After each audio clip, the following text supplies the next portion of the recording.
Ready for dictation start. राष्ट्रीय राजधानी दिल्ली के एक बड़े इलाके में जल भराव या बाढ़ के हालात दुखद ही नहीं बल्कि चिंताजनक भी है।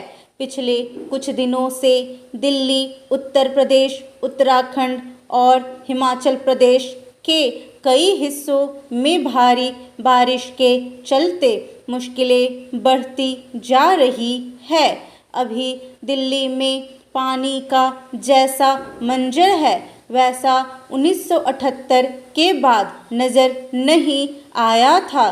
दिल्ली में यमुना का जल स्तर बुधवार देर रात केंद्रीय जल आयोग के अनुमान 207.99 मीटर से अधिक होकर 208.08 मीटर के निशान को पार कर गया, जिससे अधिकारी अत्यधिक सतर्क हो गए। एहतियात के तौर पर राष्ट्रीय राजधानी के निचले इलाकों में रहने वाले हजारों लोगों को सुरक्षित स्थानों पर स्थानांतरित कर दिया गया है और जिन इलाकों की ओर पानी बढ़ने की आशंका है वहां से भी लोगों को हटाने की कवायद चल रही है। मंगलवार को लगा था कि यमुना में जल स्तर घट जाएगा, पर बुधवार को यह बढ़ने लगा। इससे उचित ही चिंता की लहर दौड़ गई। पंजाब और हरियाणा के बाढ़ प्रभावित इलाकों में भी राहत कार्य की जरूरत पड़ गई है। सामान्य जनजीवन अस्त व्यस्त हो गया है। पूरे राष्ट्रीय राजधानी क्षेत्र में स्कूलों व अन्य संस्थानों को बंद करना पड़ा है।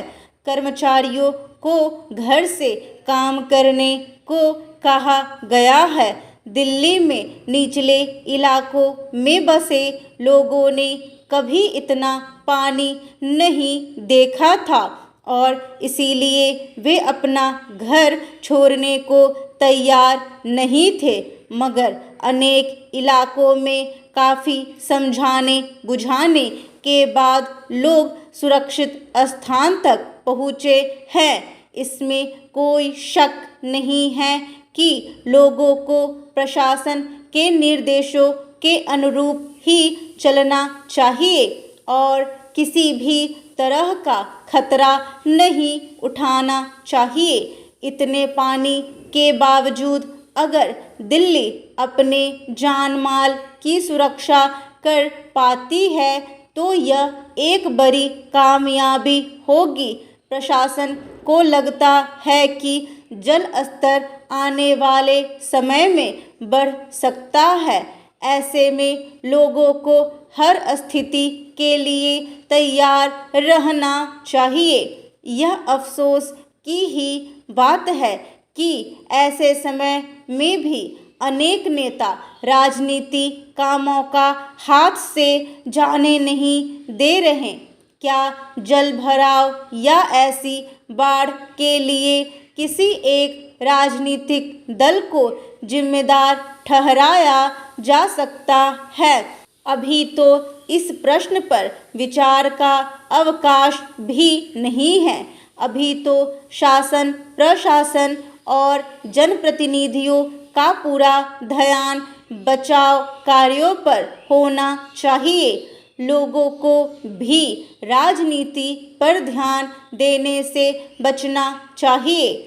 मौसम विभाग और सरकार के अनुमानों पर निगाह रखनी चाहिए। भारी बारिश का असर केवल दिल्ली तक सीमित नहीं है। देश के एक बड़े इलाके में यातायात पर असर पड़ा है। रेल यातायात भी इससे प्रभावित हुआ है।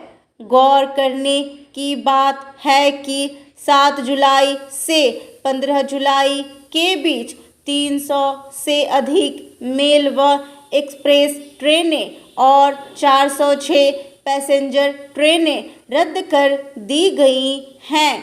कुल मिलाकर देश भर में लगभग 1100 रेलगाड़ियों का परिचालन प्रभावित हुआ है। दरअसल उत्तर व पश्चिमी भारत के एक बड़े इलाके में शनिवार से ही बारिश यानी का क्रम बना हुआ है। जम्मू कश्मीर, उत्तराखंड, हिमाचल प्रदेश, हरियाणा, उत्तर प्रदेश और राजस्थान में भारी बारिश से भी ज़्यादा बारिश दर्ज की गई है। ऐसी बारिश और बाढ़ से हमें व्यापक रूप से सबक लेना चाहिए। क्या हम राष्ट्रीय राजधानी क्षेत्र को ऐसी त्रासद स्थिति से बचा सकते हैं? क्या अतिरिक्त जल की निकासी का कोई कारगर तंत्र विकसित हो सकता है? अगर हो सकता है तो अभी तक क्यों विकसित नहीं हुआ? संदेश स्पष्ट है कि जल प्रबंधन पर हमें ईमानदारी से काम करना होगा।